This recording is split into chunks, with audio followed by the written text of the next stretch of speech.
Hello friends, આજે આપણે જયા પાર્વતી કે મોળાકતના વ્રતના એક ટાણામાં ખાઈ શકાય તેવી ખજૂર અંજીરની પૂરણપૂરી બનાવીશું, જે દરેક દીકરીઓને ચોક્કસથી ભાવશે. સાથે મહેમાનોને પણ તમે સ્વીટમાં સર્વ કરી શકો તેટલી ટેસ્ટી બનશે. તેના માટે સૌથી પહેલાં આપણે લોટ બાંધીશું. તો અહીં 1 કપ ઘઉંનો લોટ લીધો છે. તેમાં 1 ચમચી ઘીનું મોણ લઈશું અને લોટમાં મોણ એકદમ વ્યવસ્થિત મિક્સ કરી લેવાનું છે. એ પછી તેમાં જરૂર પ્રમાણે પાણી નાખીશું અને સોફ્ટ લોટ બનાવીશું. તો પૂરણપૂરીનો લોટ જેટલો સોફ્ટ હશે તેટલી પૂરણપૂરી ભરવામાં સરળતા રહેશે. તો અત્યારે મેં રોટલી જેટલો સોફ્ટ લોટ બાંધી લીધો છે. હવે તેમાં 5 ચમચી ઘી નાખીને ઢાંકીને લોટને 15 મિનિટ રેસ્ટ આપીશું. ત્યાં સુધીમાં ખજૂર અંજીરનું પૂરણ બનાવીશું. તેના માટે 1 ચમચી ઘી લઈશું. ઘી ગરમ થાય એટલે અહીં મેં 10 નંગ ખજૂર લીધી છે. ખજૂર એકદમ સોફ્ટ છે અને તેને આ રીતે ઝીણા ટુકડામાં કાપી લીધી છે, એ લઈ લેશું. તેની સાથે જ 10 નંગ અંજીરને પણ ઝીણા ટુકડામાં કાપીને લીધા છે. તો ખજૂર અંજીર પલાળવાની બિલકુલ જરૂર નથી, એમ છતાં એકદમ સરસ પૂરણ તૈયાર થશે. હવે ખજૂર અંજીરને ઘીમાં 1 મિનિટ સાંતળી લઈશું, જેથી એ સોફ્ટ પણ થઈ જશે અને એનો ટેસ્ટ પણ બહુ જ સરસ આવશે.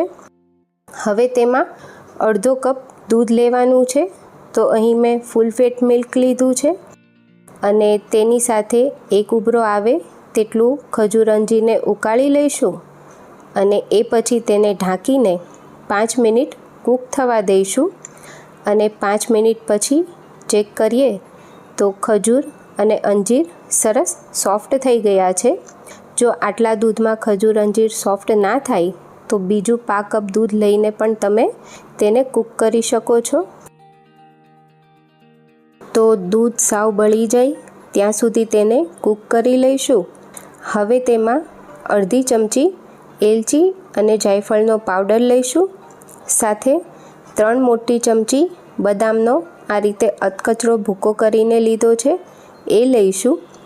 બદામની સાથે તમે કાજુ પણ લઈ શકો છો. હવે બધી જ વસ્તુ સરસ મિક્સ કરી લઈશું અને આ મિશ્રણ પેન છોડે ત્યાં સુધી તેને કૂક કરી લેવાનું છે. તો 2 મિનિટ પછી સરસ મિશ્રણ તૈયાર થઈ ગયું છે. હવે આપણે તેને એક અલગ વાસણમાં લઈ લઈશું અને તેને એકદમ ઠંડુ કરી લેવાનું છે. મિશ્રણ ઠંડુ થાય એ પછી હાથમાં થોડું ઘી લગાવી મિશ્રણના નાની સાઈઝના બોલ વાળી લઈશું. તો અત્યારે હું પૂરણપૂરી નાની સાઈઝની બનાવી રહી છું, એટલે આટલી સાઈઝના બોલ વાળીને તૈયાર કરી લઈશું. તો આ પૂરણમાંથી બધા જ એક સરખા બોલ વાળીને તૈયાર કરી લીધા. એ પછી લોટ ચેક કરી લઈએ તો લોટ પરફેક્ટ સેટ થઈ ગયો છે. તેને થોડો મસળી લઈશું અને તેમાંથી પણ નાની સાઈઝના લુવા પાડી લેવાના છે અને આ લુવાને અટામણમાં રગદોળી આંગળી અને અંગૂઠાની મદદથી આ રીતે થોડું ફેલાવી દેવાનું છે અને એ પછી તેની ઉપર તૈયાર કરેલો પૂરણનો બોલ મૂકીને આ રીતે થોડું તેને અંદરની તરફ પ્રેસ કરીશું, જેથી લોટ ઉપર આવશે આ રીતે. અને ઉપર આવેલા લોટને આ રીતે ભેગો કરતા જઈશું અને સ્ટફ કરી દઈશું. તો જો લોટ પરફેક્ટ બંધાયો હશે તો તમે આસાનીથી આ સ્ટફ કરી શકશો. હવે તેને થોડું અટામણ લઈ વણી લેવાનું છે. તો મીડિયમ સાઈઝની પૂરણપોળી બનાવીશું. તો પૂરણપોળીને એકદમ હળવા હાથે વણીશું અને એકદમ નાની સાઈઝની વણીને તૈયાર કરી લઈશું. તો આ રીતે બધી જ પૂરણપોળી વણી લેવાની છે. હવે આપણે એક તવી ગરમ કરી તેના પર પૂરણપોળીને પહેલાં બંને બાજુ કાચી પાકી શેકી લેવાની છે અને ગેસની ફ્લેમ સાવ સ્લો રાખીશું. એ પછી તેના પર થોડું ઘી લગાવીને બંને બાજુથી એકદમ સરસ ગુલાબી કલરની થાય તેવી શેકી લઈશું. તો વ્રતમાં દીકરીઓ પેટ ભરીને ખાઈ શકે તેવી આ રેસીપી છે, તો ઘરે ચોક્કસથી ટ્રાય કરજો. હવે આપણે આ પૂરણપોળીને એકદમ સરસ ક્રિસ્પી અને ગુલાબી શેકી લઈશું.